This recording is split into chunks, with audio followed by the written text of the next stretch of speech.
E aí galera, beleza? Como é que vocês estão? Meus amigos, está chegando a hora do Helder Barbalho, o governador do Pará, pedir música no Fantástico.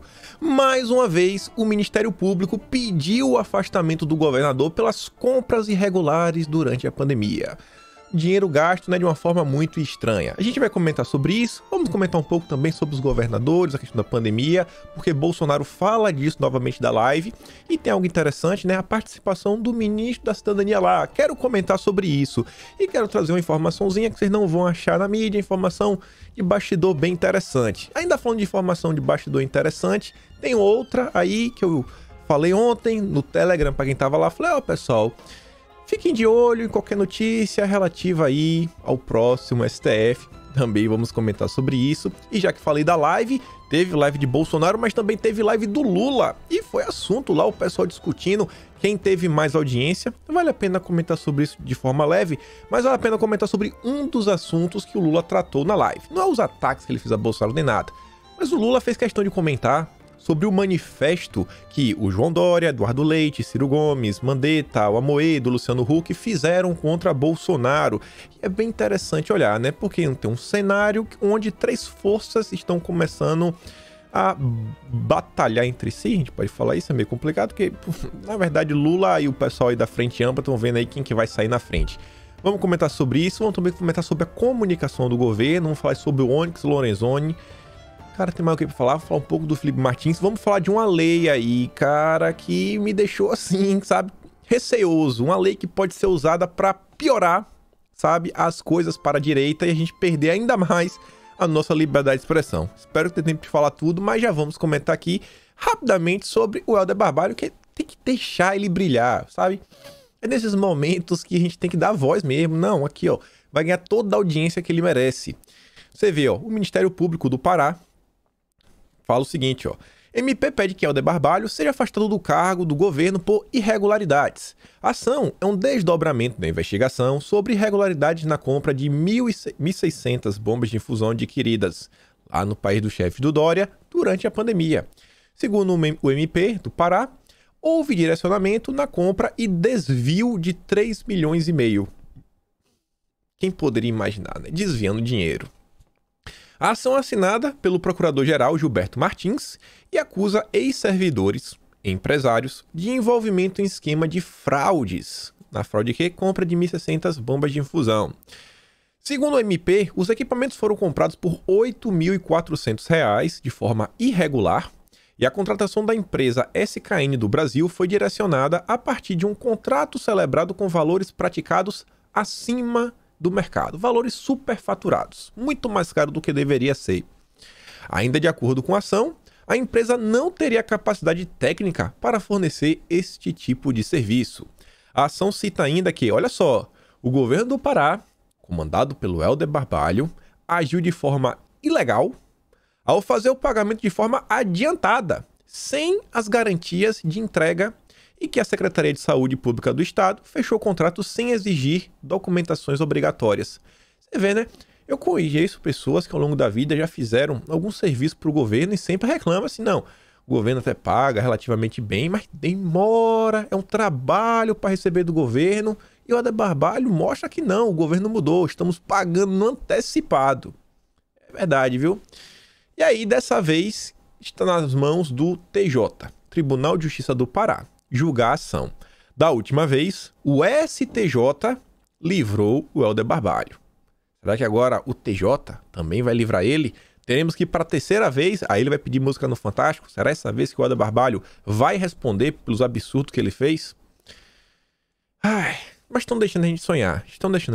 E eu só quero lembrar, para colocar aqui um pinguinho nos is, que, na verdade, a Elisa, que relembra, ela falou o seguinte, ó, hoje o Ministério Público pediu o afastamento do governador Helder Barbalho por suspeitas de irregularidade nas aquisições de respiradores e as bombas de infusões.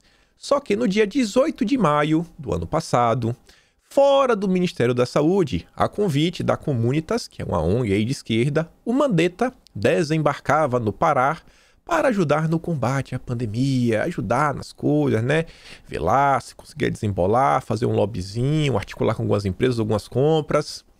Se procurasse cavar bem, viu? Não duvido não de achar o Mandetta no meio dessa história. A gente ainda vai falar do Mandetta mais tarde, lá pro meio pro fim do vídeo. E eu quero tratar desse assunto aqui também. Teve uma lei ontem que foi sancionada já. Me preocupa de verdade. Qualquer lei que dê direito, sabe? Mais um direito de classificar qualquer coisa assim como crime. Eu fico assim, rapaz, já tem tanta coisa. Será que realmente precisa de uma nova classificação para crimes? E você vê, ó. Essa lei aqui é a 14.132 do dia 31 de março. A lei é muito bonita. O texto dela é muito bonito. O meu medo é, será que ela vai ser usada da forma justa ou, conhecendo a justiça brasileira, talvez essa lei possa ser usada meio que para perseguir pessoas? Mas você vê, ó. Esta lei acrescenta o artigo 147A, o decreto, blá, blá, blá, blá, blá. Olha só, é uma lei que envolve questões de perseguição. Tá aqui em cima, acho que é Ctrl+C, aí aqui, ó. Perseguição, olha só. Artigo 147A. Perseguir alguém reiteradamente e por qualquer meio, ameaçando-lhe a integridade física ou psicológica. Olha só. Ameaçar a integridade física, assim, beleza, assim. Agora, o que é, sabe, integridade psicológica? É um jornalista da esquerda fazer uma postagem, as pessoas irem lá e falar que ele tá errado, ou falar, você, sei lá, você tá recebendo dinheiro aí do Dória, falam assim uma coisa dessa, estão me perseguindo psicologicamente.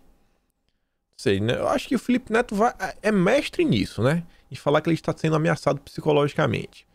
Restringindo-lhe a capacidade de locomoção ou, de qualquer forma, olha só, invadindo ou perturbando sua esfera de liberdade ou privacidade. O que seria perturbar a liberdade ou privacidade da pessoa? Uma coisa é o doxing, uma coisa é você ficar stalkeando a pessoa, mas não sei.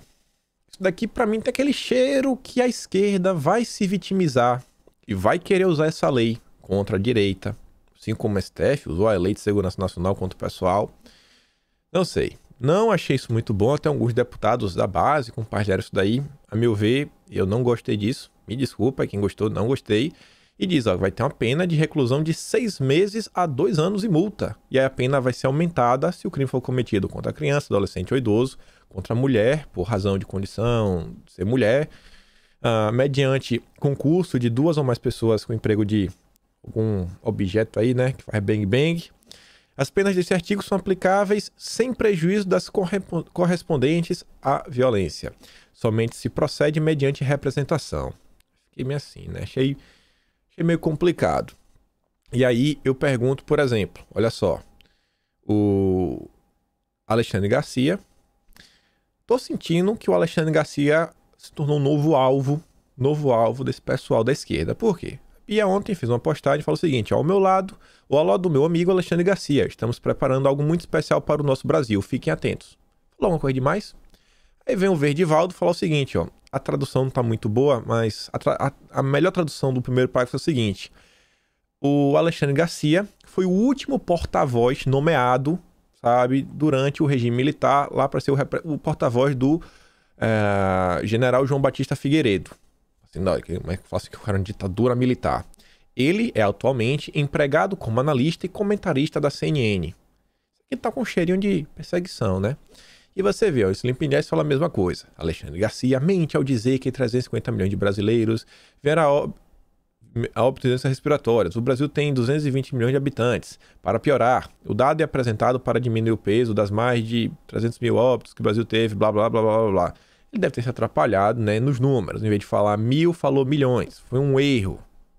Óbvio, isso foi um erro. Então aí, sabe, aí vem vídeo, constranger, fazer isso tudo.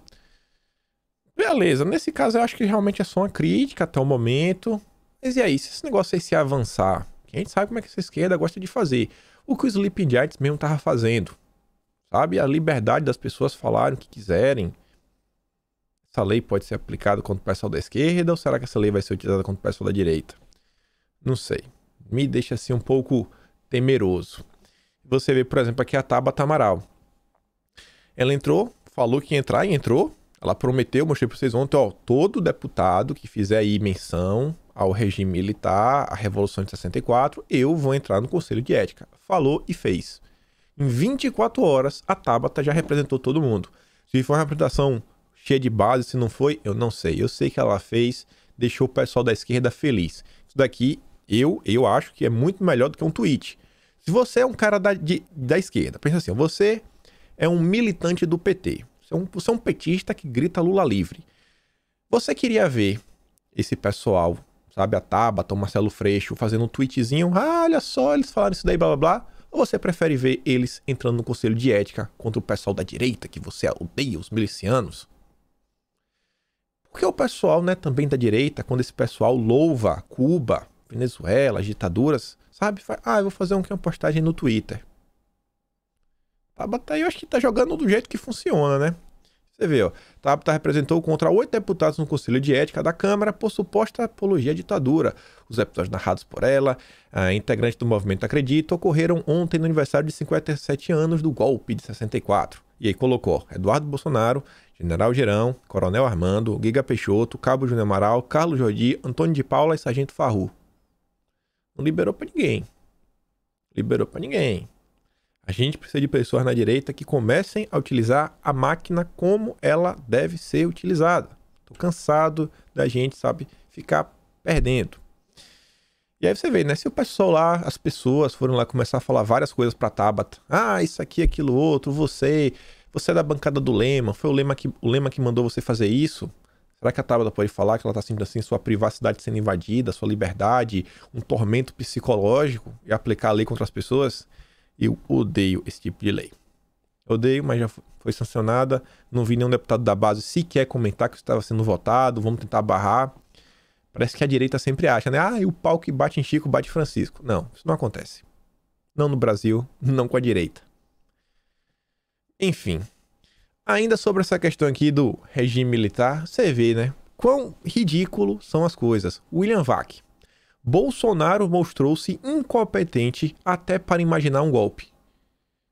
Eles inventaram um golpe. Inventaram que Bolsonaro iria dar um golpe.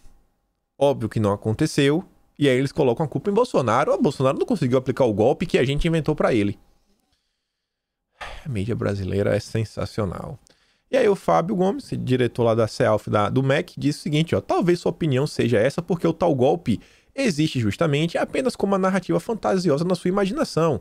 Tentaram empurrar um enredo de golpe em curso e em resposta a bolsa subiu e o dólar caiu. Quem está imaginando coisas é quem acredita nesta balela.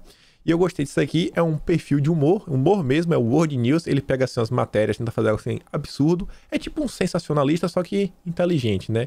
Coloca, alto golpe, Bolsonaro chega em tanque e expulsa Bolsonaro da presidência, o próprio Bolsonaro dando um golpe nele mesmo. Tudo bem, né? E aí, olha só, perguntaram para o STF e aqui contam as coisas para vocês extras, vocês não vão achar em lugar nenhum da mídia. Aqui é a matéria da Veja. Fala o seguinte, estamos sob os ventos da democracia, diz Marco Aurélio Melo. Decano do STF não vê risco em episódio da troca do comando das Forças Armadas e diz que ninguém tem saudade daquele período. Para o decano, Jair Bolsonaro tem todo o direito de reformular seus ministérios, mas que o problema muitas vezes é a forma como esses movimentos acontecem e geram uma certa perplexidade. Eu até concordo em parte. Bolsonaro é aquele cara imprevisível. Bolsonaro é um cara imprevisível que às vezes surpreende todo mundo. Sem problema nenhum. É a forma. Pelo menos foi bem justo aí no comentário que o Marco Aurélio fez. A priori, primeiro parágrafo. Ninguém tem saudade daquele período. Eu vivenciei, lembrou o ministro em referência à ditadura militar de 21 anos vidas pelo Brasil. O decano também falou ao radar sobre o próximo julgamento rumoroso da corte, o da decisão que anulou as condenações do ex-presidente Lula, marcado para o dia 14 de abril. Quero ouvir o relator mais profundamente. O colegiado é sempre uma caixa de surpresas, disse aí o Marco Aurélio. Ele diz o seguinte, agora estou curioso para acompanhar a evolução ou involução do voto da ministra Carmen Lúcia. Como entender? Talvez somente colocando no divã, lançou Marco Aurélio sobre a mudança de voto da colega no caso da suspeição do ex-juiz Sérgio Moro.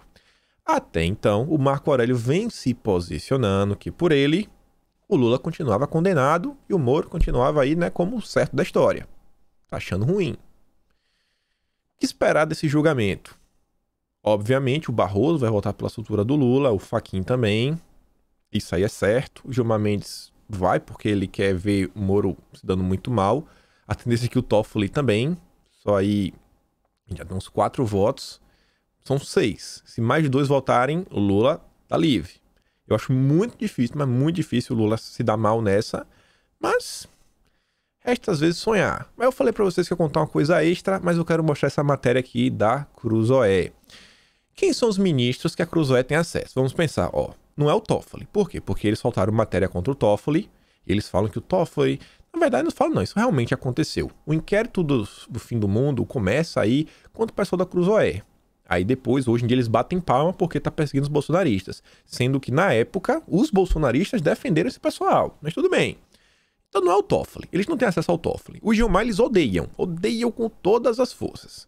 O Alexandre de Moraes, ele também não tem acesso. Porque é um cara já um pouco mais ligado aí ao Gilmar Mendes e o Toffoli. E o Alexandre de Moraes tocou o inquérito. Então não é esses 3. Aí sobra quem? As ministras, mas elas não têm muita opinião assim das coisas. Você não vê a Carmen Lúcia e Rosa Weber indo pra fazer zoada, dificilmente. Aquele pessoal mais low profile. O Marco Aurélio já deu o posicionamento dele sobre a coisa. Sobrou Fachin, tem um certo acesso antagonista. Aí o Cruzoé, o Barrosinho e o Fux. E o Lewandowski. Mas o Lewandowski eu acho que também tá do lado pessoal. Então tem esses 3. Eu acho que aqui, esse artigo, no mínimo, mas no mínimo, representa a opinião do Barroso e do Fachin. Mas o Barroso, eu boto assim, se eu tivesse que apostar o dinheiro que eu tenho, todo o dinheiro que eu tenho, eu falo, isso aqui é a opinião do Barroso. O Supremo reage. A demissão de Fernando Azevedo e dos 3 comandantes das Forças Armadas, por Jair Bolsonaro, elevou sensivelmente o mau humor de, uma parcela importante dos ministros do STF em relação ao presidente. Quem é essa parcela importante? Quem manda no judiciário brasileiro, todo mundo sabe que é Gilmar Mendes. E o clima tá super de boa. Ele conversou com o Bolsonaro, vocês viram, no dia 28, sábado, saiu aí na mídia. Inclusive o próprio Marcelo Queiroga, antes de assumir, Bolsonaro mandou, conversa lá com o Gilmar. Tá tudo bacana. É a parte mais importante da STF. Quem manda mesmo é o Gilmar. O Fux também ligou, deu uma declaração pública. Você viu, né? Ligou, não, tá tudo de boa. Quem é essa parte importante? É o Barroso. O Barroso que tá revoltadinho. Para além da já conhecida repercussão na corte da ofensiva contra os militares, Bolsonaro pode esperar para breve reações duras e demonstrações explícitas de que arroubos autoritários não serão tolerados em reação proporcional. O Barroso está ameaçando o governo? É isso que está acontecendo? O Barroso e o Fachin? Pergunta, não é afirmação nenhuma. Mas eu falei para vocês que eu ia falar uma coisa extra. Tinha mandado áudio lá no Telegram para vocês, quem estava lá viu. Tem até um pedaço dele aqui, acho que já vem, deixa eu ver se logo aqui, já tá aqui, ó. Foi um áudio de 3 minutos e 11 segundos. Eu enviei às 11h59, 1 minuto antes da hora do almoço. Falei, ó galera, eu conversei com as pessoas aqui em Brasília, aqui não tô em Brasília, lá de Brasília, e cara, eles estavam assim, com um ar bem feliz, um bom humor, gente assim que tava com a voz, tava tensa esses dias. E o pessoal gostou bastante das trocas, ainda que eu falei, não, eu falei, ó, tem que ficar de olho no Ramos, o Ramos ainda é um problema, igualmente a Flávia Arruda, mas as outras 4 trocas, o pessoal está bem contente, bem contente. O Torres, novo ministro da Justiça, falei lá, mas não tinha falado desse vídeo ainda. O pessoal tá bem contente com ele porque é um ministro que é ministro. Gente, essa história assim, fulano é técnico, tá, ótimo, mas isso não é o fim por si mesmo, sabe? Ele é técnico, não é suficiente. Por quê? Olha só, dentro da máquina pública, os técnicos da máquina pública são as pessoas que fizeram concurso público, ingressaram, sabe, na carreira de servidor público. Esses são os técnicos. Qualquer outro cargo é político. Existe o político, sabe? É uma pessoa que foi eleita pelo povo. E existe o cargo político. É uma indicação política que pode ser trocada assim num estalo de dedos. Mas num estalo de dedos. O Ministério da Justiça é um cargo completamente político. Todos os ministérios são assim. Então precisa de pessoas que dominem a área, obviamente. Tem que ser um mínimo da técnica. Bolsonaro colocou o quê? Um delegado da Polícia Federal para ser o ministro da Justiça. Bolsonaro colocou um general para ser o ministro da Defesa. Tudo lá. Mas precisa sempre lembrar que é um cargo político. Quem é o Anderson Torres? É um delegado. O que eu ouvi falar dele é o seguinte, assim, a pessoa colocou isso, eu até entendo a forma que ela colocou, não é um tipo comparativo que você quer ser comparado, mas falou, ó, o Anderson Torres é tipo um Renan Calheiros. Mas o cara falou assim, pô, o cara é um corrupto? Não. É porque falou assim, que é um cara que possivelmente sabe do passado, sabe dos pepinos de todo mundo em Brasília. É um deputado, é um delegado que tem muita experiência dentro da Câmara. Experiência mesmo. Tá lá, viveu em Brasília, viu muita coisa suja acontecendo. Deve ter um dossiezinho de todo mundo, não o meu fuleiro, um dossiê de verdade. Então sabe como é que a banda toca em Brasília. Sabe onde é os pontos que tem que dar assim, uma apertadinha. Então o pessoal gostou bastante. Gostaram muito do Braga Neto. Por quê? E aí que eu falei que junta as coisas lá. O pessoal falou o seguinte, que o Fernando Azevedo era tipo assim, uma pegada mais tucano. Ela já foi assessor do Toffoli, sabe? O pessoal do STF jamais teria qualquer receio do Exército fazer alguma coisa. Porque Fernando Azevedo e Silva é tudo nosso. Tudo nosso, é parce aqui da gente. Trabalhou com Toffoli. Por isso que o Fux ligou para Bolsonaro. Peraí, agora não é o nosso amigo mais peraí, Bolsonaro... calma, tá fazendo o que você tá fazendo, Bolsonaro? Aí conversou, o Braga Neto lá numa boa. Aí o Fux ficou assim, tá. Então o pessoal assim ficou meio coisa, porque realmente, né, não é agora mais um ministro da Defesa parceiro deles. Não é indicação próximo ao STF. Tá entendendo? Então isso daí, tenha certeza. E aí nesse áudio, eu coloquei aqui, junto com essa postagem do Guilherme Amado, olha o horário da postagem dele, 4 horas e 40 da tarde. Falei com mais de 4 horas e 40 de antecedência. Eu falei, gente, no áudio falava, prestem atenção nas movimentações em torno do STF. E aí eu conto para vocês em primeira mão.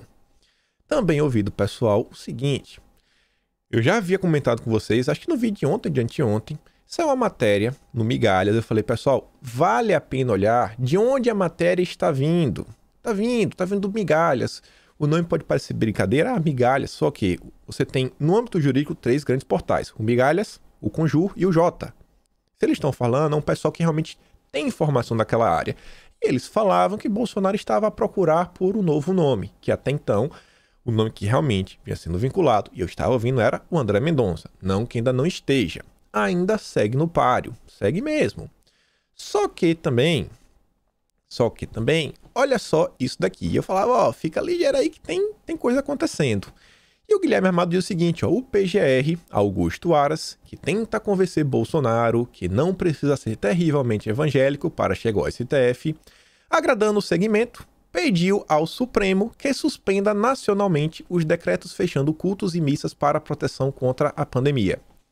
Olha isso daqui, não precisa ser terrivelmente evangélico para agradar os evangélicos, para agradar o segmento. Bolsonaro, não é porque eu não sou evangélico que eu não vou agradar.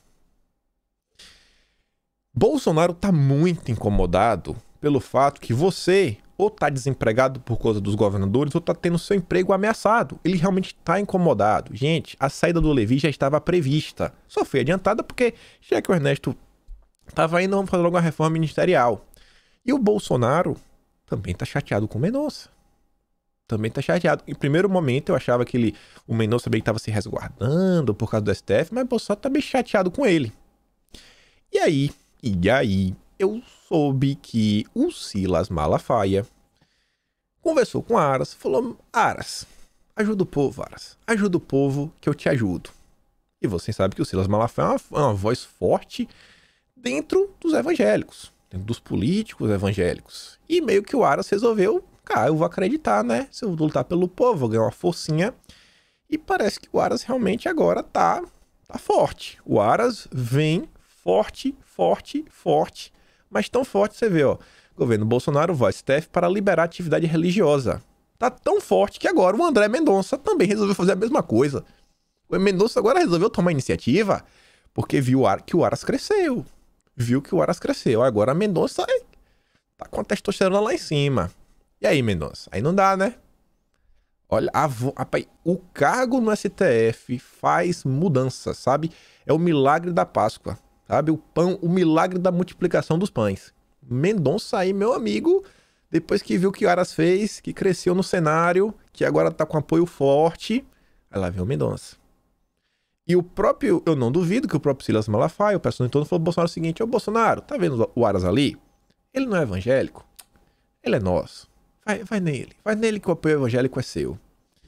Não sei, né? E aí fica pra vocês, Mendonça ou Aras? Qual dos dois vocês acham melhor, mas estão sendo nomes vinculados? E tá aí, ó, na petição do AGU, o Mendonça argumentou que toda e qualquer restrição de direito fundamental no contexto de enfrentamento da pandemia deve estar amparada em fundamentação técnica idônea e ainda atender os requisitos da proporcionalidade, razoabilidade e jurisprudência da Suprema Corte. Além disso, a AGU afirma que a vedação total de atividades religiosas, sem qualquer ressalva e abrangendo inclusive atividades sem aglomeração, viola o direito de crença, afetando de modo excessivo e desproporcional a liberdade religiosa. Não podia ter feito isso antes? Tinha que esperar na quinta-feira santa soltar isso daí? Deu mole, viu, Mendonça? Era pra ter se mexido um pouquinho mais rápido. Depois, né, vai tomar 1-0 do Aras, aí vai ficar chorando. Agora isso aqui também, sabe, isso aqui realmente é nojento. Nojento. Não o Mendonça, mas o Mainardi. Olha só, a matéria do antagonista falando que o Mendonça pede ao STF para suspender fechamento de igrejas na Páscoa. E o Mendonça fala, o Mainardi fala o seguinte: gente nojenta. Abrir a igreja, abrir o templo de Deus, sabe? Para você rezar, orar, ter aquela força que você precisa naquele momento de sofrimento, sabe? Não, eu tenho um Deus pelo menos aqui comigo. Não, não pode. Você é nojento, você é desprezível. Isso é um antagonista, sabe? É um negócio assim anticristão. Isso é o antagonista. E aí você vê nessa troca também de vários ministros, para vocês, uma coisa interessante, né? Vocês percebem que com o Ernesto foi completamente diferente? Muitos ministros já saíram, 18 trocas. Mas igual do Ernesto, né? Eu acho que nunca aconteceu. Foi lá, saiu numa boa, super de boa com o presidente, super de boa com a base, continua no Brasil. E você vê, ó, Ernesto ganha cargo administrativo no Itamaraty, enquanto Bolsonaro decide nova função. Sem pressa, tá ali de boa, tá no Itamaraty, tá na sala, tá escanteado. Quer ver como é que o Ernesto tá escanteado? A matéria fala um monte de groselha, mas no monte de groselha tem um parágrafo bem interessante. A ideia de nomeá-lo para a Secretaria de Gestão Administrativa foi uma forma de evitar que o ex-ministro permanecesse sem função na carreira, mas a possibilidade de que a solução tampão se alongue por um período maior preocupa diplomatas. Esquece essa parte. No anexo 1 do Itamaraty, Ernesto despachará ao lado dos secretários da nova administração. Também estará a poucos passos do gabinete do novo ministro, o que faz membros da carreira temerem que ele queira exercer alguma influência sobre as decisões de França. Meio assim que Ernesto caiu, mas tá ali pertinho, ó, sala ali, poucos passos da sala do novo ministro. E Ernesto pode influenciar o novo ministro. Preste atenção na saída do Ernesto. Não vou falar muita coisa porque isso pode gerar algumas confusões, mas preste atenção em tudo o que aconteceu, como foi feita.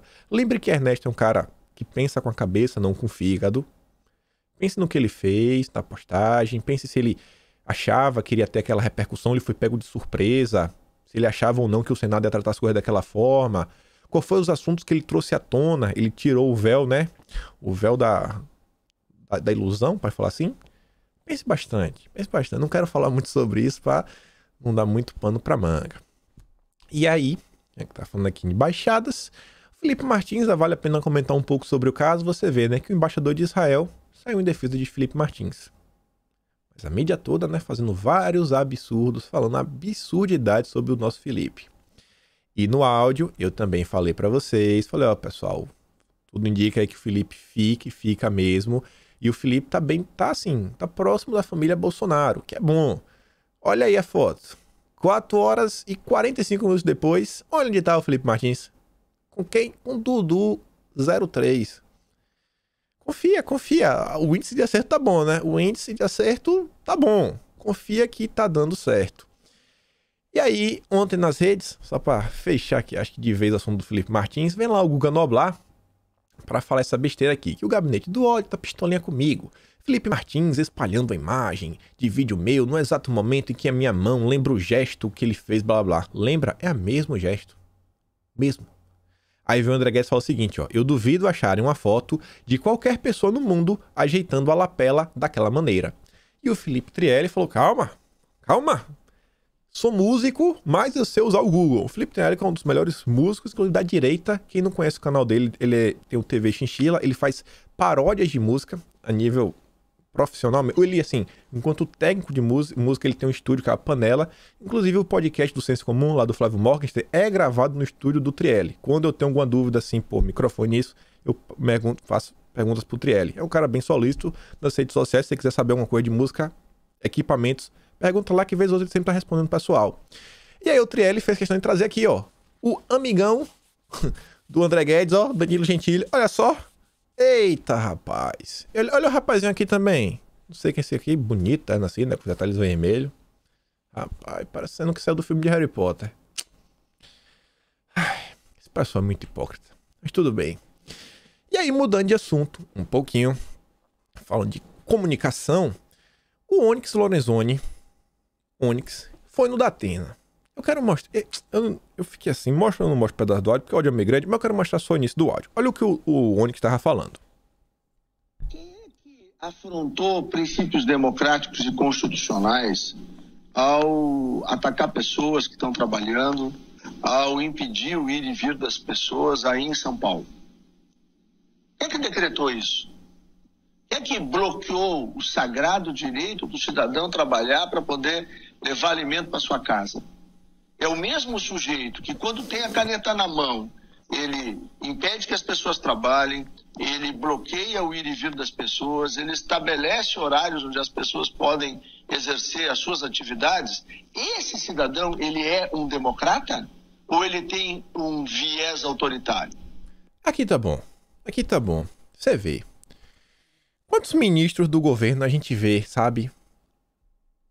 Indo no Datena da vida. Vamos comparar aqui, eu com o Datena. Quem sou eu do lado do Datena? Figura pública, conhecendo no Brasil inteiro. Vocês conhecem algum brasileiro que não saiba quem é o Datena?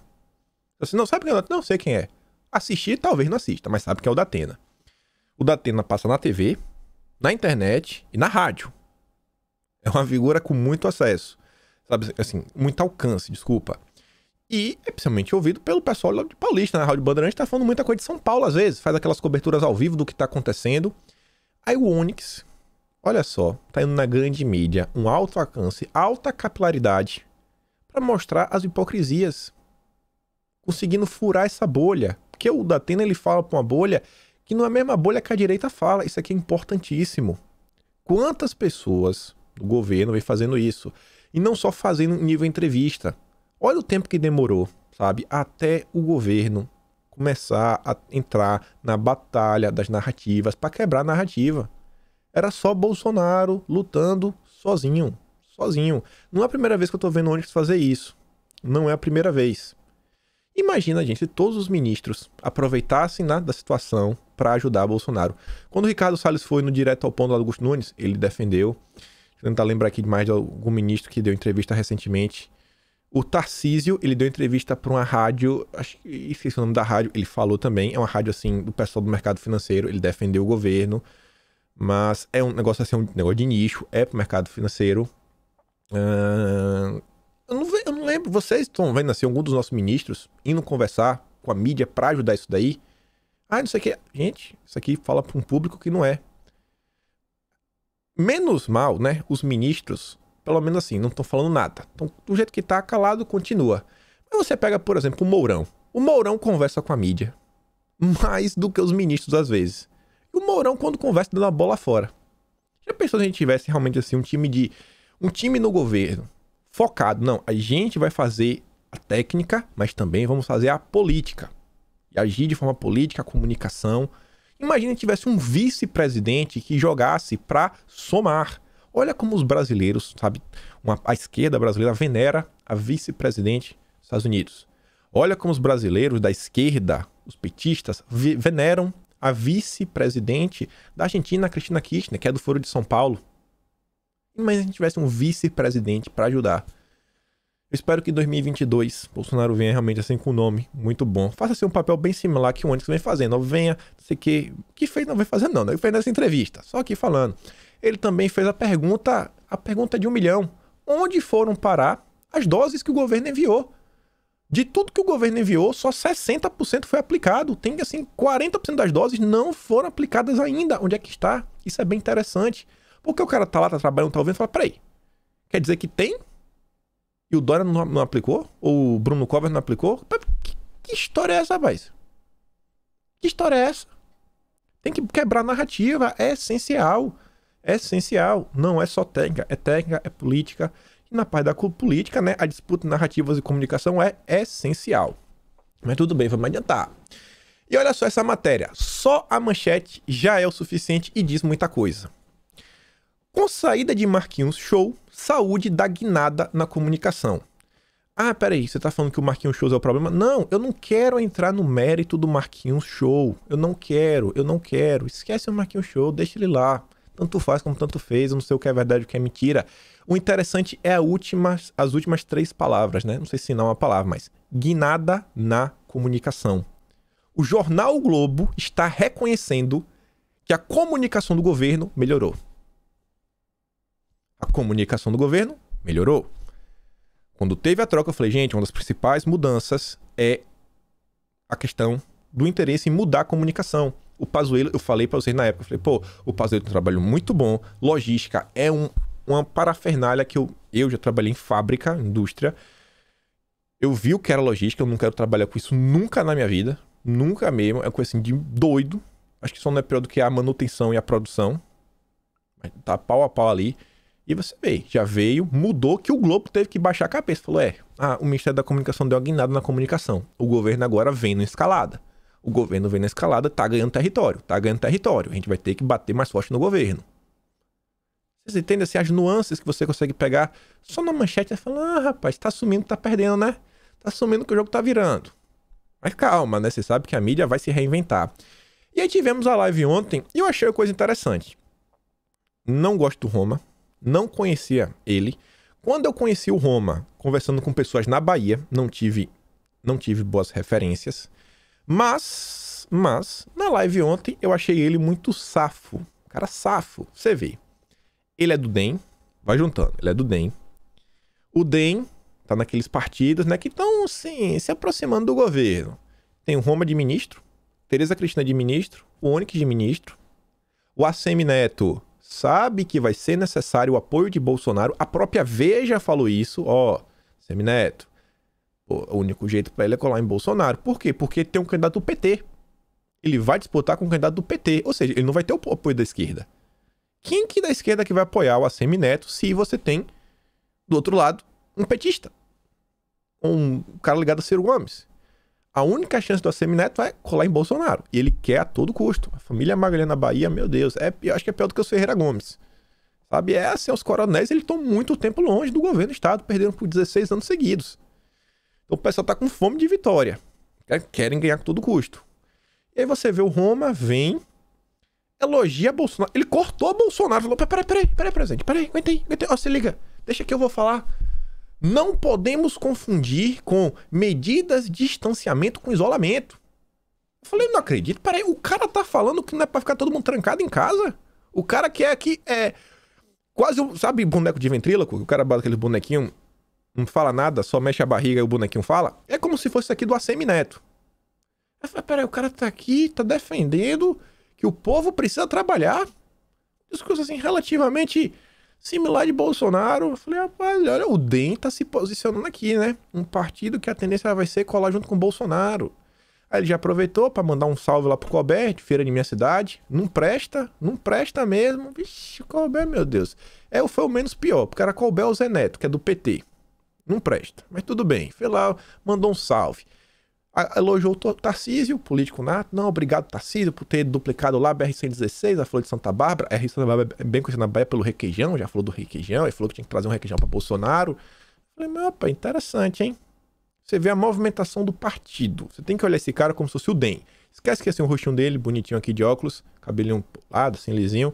Veja aqui, é um partido, o DEM. O DEM tecendo elogios a Bolsonaro. Nessa batalha, né, onde o MDB, que estava nesse vai não vai, também já está começando a se posicionar contra. Vide como o Baleia Rossi se posicionou, o Rodrigo Maia, que tá indo pro MDB, tá indo. Então, nessa dança das cadeiras da política, as coisas estão começando a se solidificar. Acho que agora em abril vai ficar realmente assim, ó, bem claro quem tá em qual lado. Bem claro. Mas vamos avançar. Aí na live, Bolsonaro fala o seguinte, além de bater nisso daí, falar que tem que voltar a trabalhar, o que ele sempre fala o tempo todo, ele falou que os governadores, parte deles, pegaram lá o recurso que o governo federal mandou e usaram a parte para pagar o salário de funcionário. Aí o jornal Globo fala o seguinte, ó, sem provas, Bolsonaro diz que governadores e prefeitos usaram recurso contra a pandemia para pagar folha atrasada.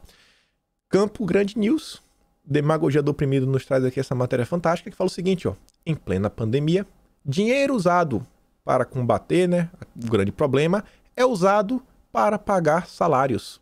Pelo menos 3,5 milhões teriam sido usados até mesmo para custear salário da Secretaria de Saúde. Ai, o Globo não sabe nem pesquisar no Google mais. Esse é o Jornal Globo, sempre contra o presidente. Mas vamos adiantar que não tem muita coisa para falar. Isso aqui só para sair de forma rápida, né? Você vê, ó. Os governadores querem porque querem importar Sputnik. Os mesmos governadores que, até o momento, tem 40% das doses que não foram aplicadas. Vai aplicar o que está faltando? Depois vocês resolvem isso. Aqui só em números, para vocês saberem, já estamos aqui em quase 40 mil, né? 39,5, vamos estar quase 39 milhões e meio de doses distribuídas. Aplicadas, passamos de 20 milhões. O governo federal, no dia de ontem, fez a maior distribuição, sabe, de doses em um único dia. 9,1 milhão de doses em um único dia. Na verdade, aconteceu na quinta-feira. 9,1 milhão. Além dessas doses, está prevista a chegada no sábado de 2,1 milhões de doses da Fiocruz, totalizando mais 11 milhões. De acordo com a pasta, a previsão é de que as entregas a todos os estados do Distrito Federal comecem nesta quinta-feira, dia 1º. Que bom, assim espero. E aí, olha isso aqui, ó. Proteção da Pfizer dura 6 meses depois da segunda dose. Rodrigo Cortini diz, ó, a lógica. Assinam contratos, depois confirmamos o tempo de proteção, assinem novos contratos e fiquem independentes de nós. Enquanto isso, testamos a necessidade de uma terceira dose. Segue a pandemia eterna. Segue imunização eterna. Nunca vai acabar, né? Mais 6 meses aí e coisa. Inclusive, a CNN já avisou, ó, abril será temeroso e caótico. Colapso já está instalado. Meu Deus do céu. O abril ainda vai ser pior. Resumindo, né? Você vai continuar sem trabalhar. Se prepara. Se prepara. E vale a pena relembrar, ontem foi o dia do Dória. O Dória conseguiu tirar do Satanás. É meu, eu sou o pai da mentira. Aí, ontem foi o dia dele. A hashtag do dia foi Agripino Day. Porque é João Dória Agripino de alguma coisa. Só para relembrar, né? Ano passado, você vê, é o 1º de março. Mesmo com o segundo caso confirmado em São Paulo, reforço que não existe motivo para pânico. Os 2 casos foram adquiridos fora do país, ou seja, não há indício da circulação em território nacional. Esse Dória, hein? Ô Dória, ô Dória. Isso aqui só para falar de forma bem rápida, né? Imagina se a mídia brasileira tratasse Bolsonaro da mesma forma. É grande e ousado, e nós podemos fazê-lo. Biden apresenta plano econômico colossal. Sensacional. É um pacote que diz que o governo deve intervir na economia. Olha isso daí. Governo intervindo. Nunca deu certo na história, né? Mas agora vai dar certo. Deu errado antes, mas agora vai ser diferente. E os globalistas estão lançando aí um novo selo, que é um selo de, sei lá, selo de qualidade, tipo um ISO 9000, que vai ser em estabelecimentos, tudo, de todos os tipos, para mostrar que são ambientes que cuidam, que se preocupam com o ar, com a água, com a natureza, com o bem-estar das pessoas. Mas isso não é de graça. Olha os preços. O comércio pequeno vai pagar anualmente R$ 2.730.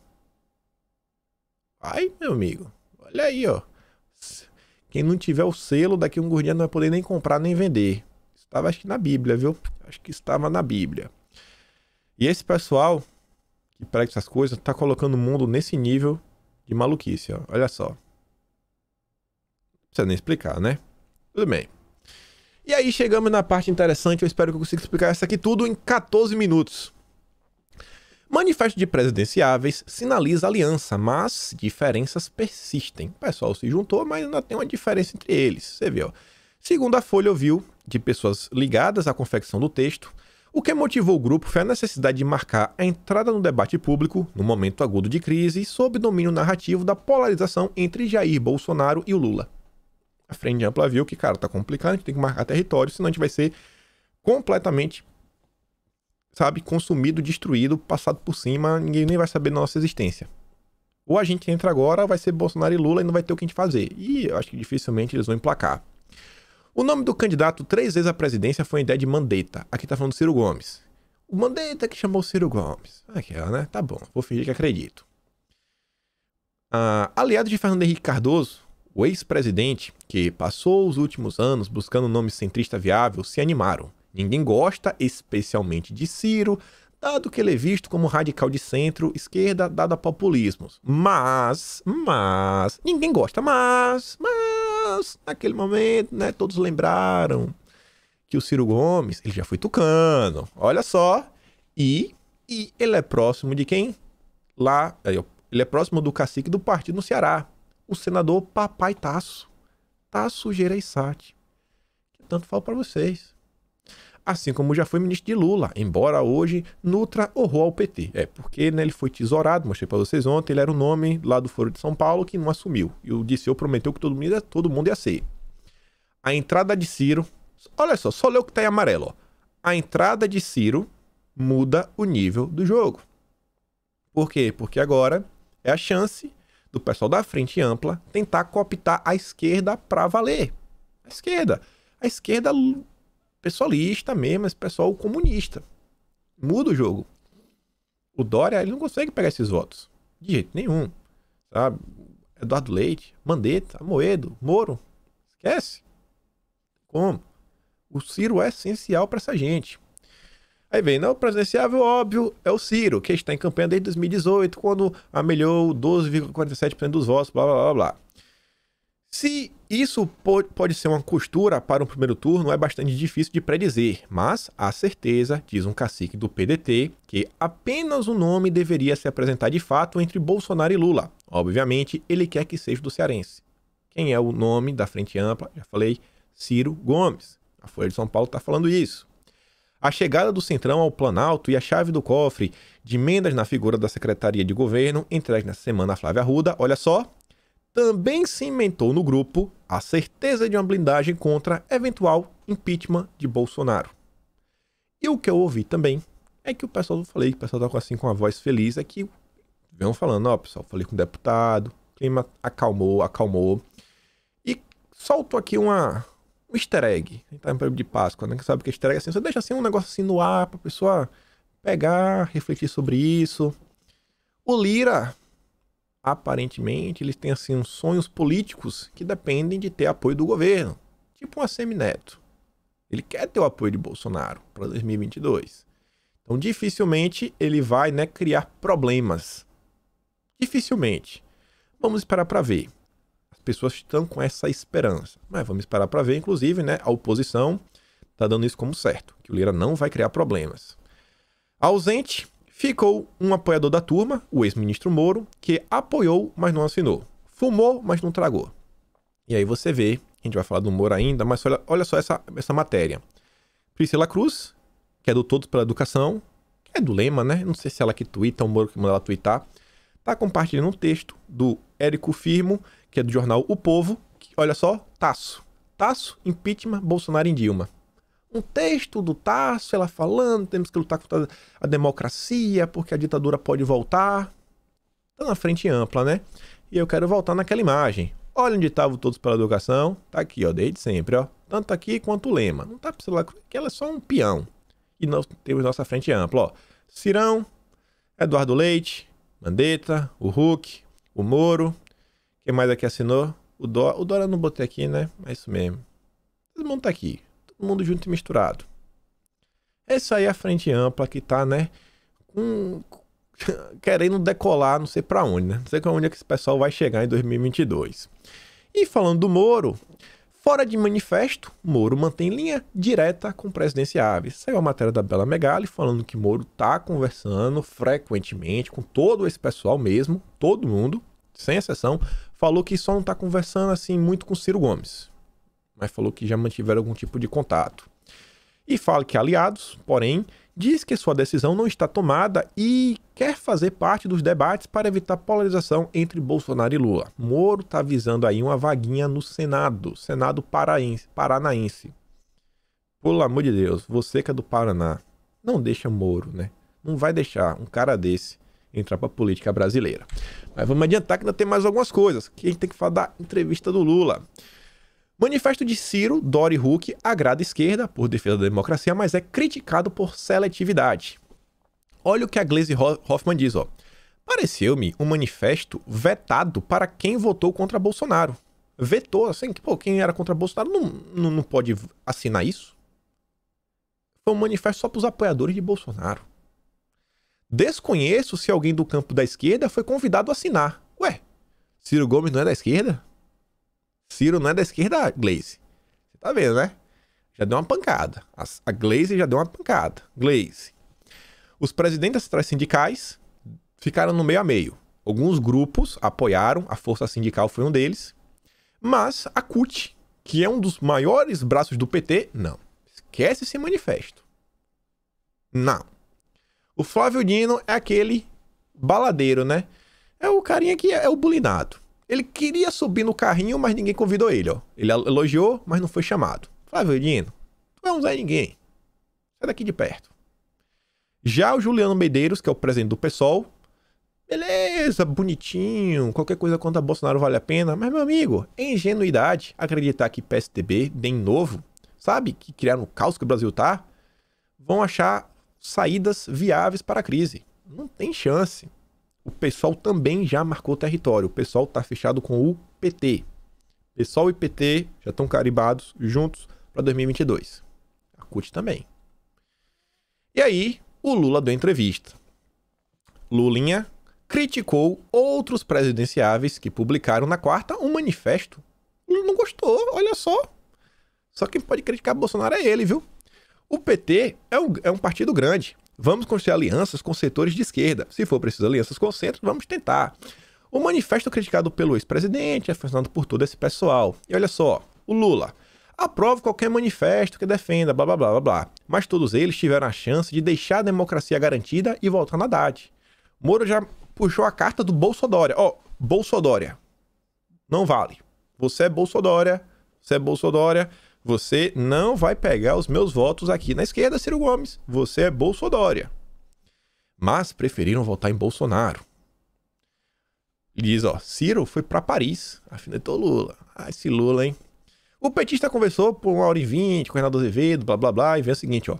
Tome muito cuidado com isso. Quando tenta pescar em terra seca, não tem peixe. Num país deste tamanho, você não inventa candidato. Quando inventa, o resultado é nefasto. Meu amigo Lula já cortou esse pessoal. Já cortou as asinhas. Se vocês quiserem um governinho, um deputado, a gente pensa em te apoiar. Meu amigo, sai daqui. Lula já entrou aí, né? A briga tá ficando interessante. O documento gerou críticas em setores da esquerda pela oposição que representa a candidatura do Lula em 2022. Tá aí bem definido.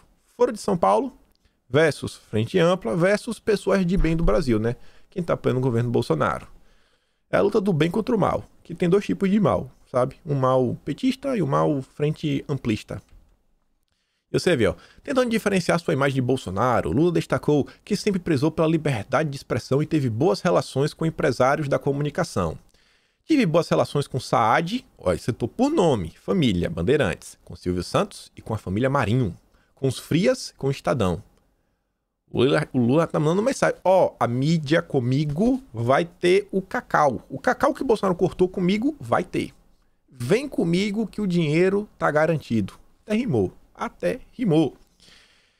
E tivemos ontem essa discussão aqui, que Lula teve audiência muito maior que a de Bolsonaro, blá blá blá. Aí o pessoal falou, mas Bolsonaro não é só no canal, é os canais menores que reproduzem, é a Jovem Pan que também reproduz e tudo mais. Só que, gente, não é só isso. O Bolsonaro faz live toda quinta-feira. Lula falar é tipo assim, um evento. Pô, o Lula tá falando, não é todo dia que ele fala. Ainda foi com o Renato Azevedo, que é um crítico da Lava Jato. Então é uma coisa assim que faz mais pessoas quererem assistir. Não é a Lula fazendo uma live toda semana pra falar com o povo. Não é isso. É uma ocasião ser um pouco mais especial. Mas é importante salientar, quer queira, quer não, teve 275 mil pessoas ao vivo. É muita gente. E não dá pra desprezar esse número. Não dá pra desprezar. A direita tem que voltar a fazer o que fazia em 2016, 2017, 2018. Que fazia esse tempo todo. Que é mostrar as incoerências da esquerda, mostrar o que era o Foro de São Paulo, mostrar o que é o comunismo, mostrar todas essas coisas. Você vê, né? O mundo não dá voltas, ele capota, segundo aqui o Leão Opressor. Raquel Sherazade elogiando, ó. Presidente Lula, agora no programa do Reinaldo Azevedo. Azevedo, épico, manda ver tio rei, estamos ligados. Quem diria, hein? Quem diria? E é isso aqui que tem que ser mostrado pro povo, ó. De um lado você vê, ó, um ano de diferença das notícias. 2 de abril de 2020, governo da Argentina impede demissões, dá desconto em contribuição e vai complementar salários. Aí vem a Renato, ó, deve ser muito bom ter um presidente. Caraca! Aí a Maria traz a matéria, 31 de março. A Argentina, Instituto Nacional de Estatística e Censos informou que pobreza já atinge 42% da população. Como é bom, né? Como é bom morar na Argentina. Como é bom. 56,8% dos restaurantes do Rio Grande do Sul correm risco de fechar definitivamente em 60 dias. Parabéns pro Eduardo Leite. Está destruindo o estádio. O Estado. Tá querendo aí derrubar, né, o Dória. Tá querendo ser pior do que o João Dória. Enquanto isso, a gente termina aqui. Tá bom pro vídeo hoje. Pra terminar com a matéria boa. CEAGESP. Tá lá agora o Coronel Melo. Indicação de Bolsonaro. O CEAGESP diz que graças a doações dos permissionários, traduza, doação do povo, vocês, o povo brasileiro, no período de Páscoa, sabe? Realmente assim, é um espírito do nosso Senhor Jesus tocando no coração de todos. Os permissionários doaram 60 toneladas de alimentos para a cidade de Potim, que dividirá com a cidade irmã Roseira. Ambas são cidades que dependem da economia de Aparecida. Mais uma vez, nosso muito obrigado. O povo brasileiro, sabe, se ajudando. Espírito da Páscoa, né? Isso aí. Por você, gente. O Dória tenta destruir, as pessoas tentam destruir, mas o povo, né, não desiste. Vocês não desistem. Graças a vocês, graças aos produtores rurais, graças ao esforço de todo mundo em conjunto. Aqui no Dória não é ninguém. Esse povo, as pessoas vão continuar morrendo de fome. Mas aí as pessoas podem ter, né, uma Páscoa um pouco menos dolorosa. Espero que as coisas tendam a melhorar um pouco, né, nos próximos dias. Vamos orar bastante. É um período aí de bastante reflexão até domingo aí. E é isso. Fico por aqui. Desejo uma boa sexta-feira da paixão para todo mundo. E a gente se vê em breve. Sexta-feira Santa, né? Um grande beijo e abraço, gente. Tamo juntos e valeu. Nos vemos possivelmente amanhã. Fui, gente.